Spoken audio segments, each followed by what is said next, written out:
Where did you go, my love? Where did you go? All right. Our social media audience has faded off, but our biz audience is always there for us. Hello. Welcome. I'm going to do a lot of cleanup today because I had a bunch of assets which Nico forgot to put in the show earlier, missed the cue, and there's a lot of good stuff that I didn't get to talk to you about today, but we're going to whip that up right now. First, at the end of the show for over a year now, we do the WTF, What the Facts. And I check in with my team on anything I may have screwed up with today, and they can correct it so it can be the fairest show on television. Nico, Jess, anything? Bueller? Well, we had to go back and count, but for I think it was the 11th show in a row, you called Professor John Banzhaf doctor. And okay. Now I got to give you the benefit of the doubt because I've been strategically putting a doctor before or after him in the show. I put Dr. Dean Hart the last time he came on before him, and this time I got a new one to throw you off. Dr. Schaffner. Dr. William Schaffner. So yeah, Not to say I didn't book Dr. William Schaffner for his skills, because he's brand new, and I want a new doctor on the show. Get off my television screen. Get off it. Okay. Other than that, because I think about a professor as a doctor, and he's a great professor. Anything else? Silence is the one thing you never want in entertainment. You don't want dead air. There's always got to be at least a noise.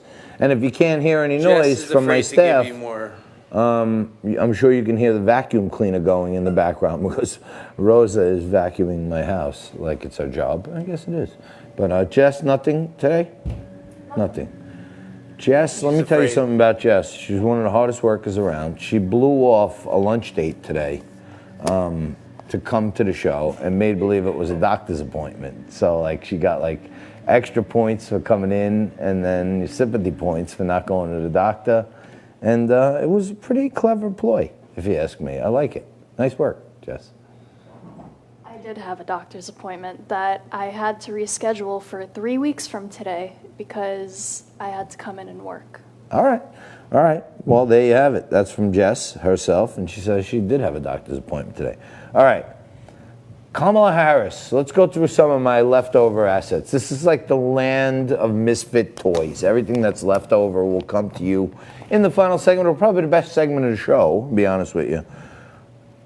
Just years ago, this meme came out talking about Kamala Harris being the first ever Indian American candidate.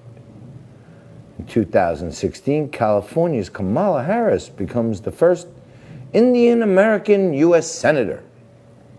In 2020, Biden picks Kamala Harris as the running mate, first black woman. So I wonder, is she identifying as a black woman? Was she identifying as an Indian American then? Was she under the tutelage of Elizabeth Warren then? Because Elizabeth Warren was also an Indian senator. So I don't know how Kamala became the first Indian American, because we had Elizabeth Warren. She was the original Pocahontas.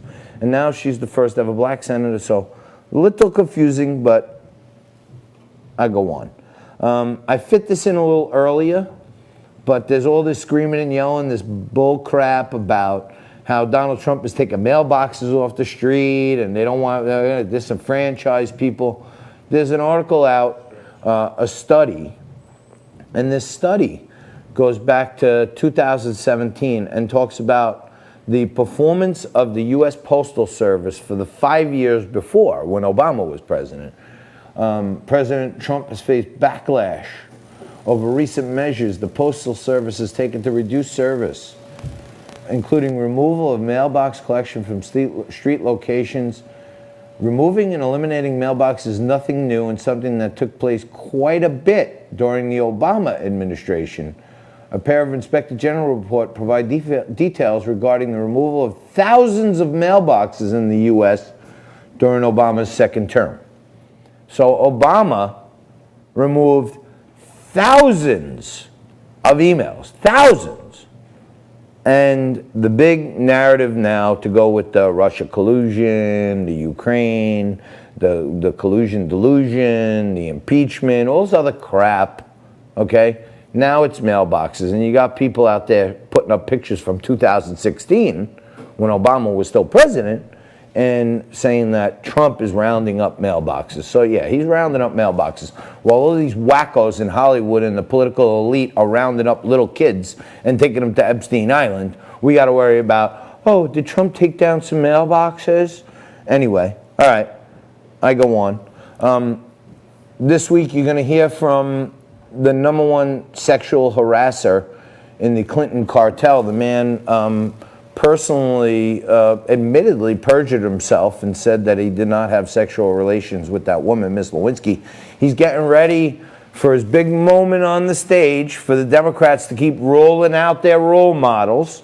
And we actually got some exclusive footage from a friend from just last night of Bill Clinton getting ready for his big moment at the Democratic National Convention. It looks like Bubba is in the raw, and he's getting a little back rub. He's getting a little massage.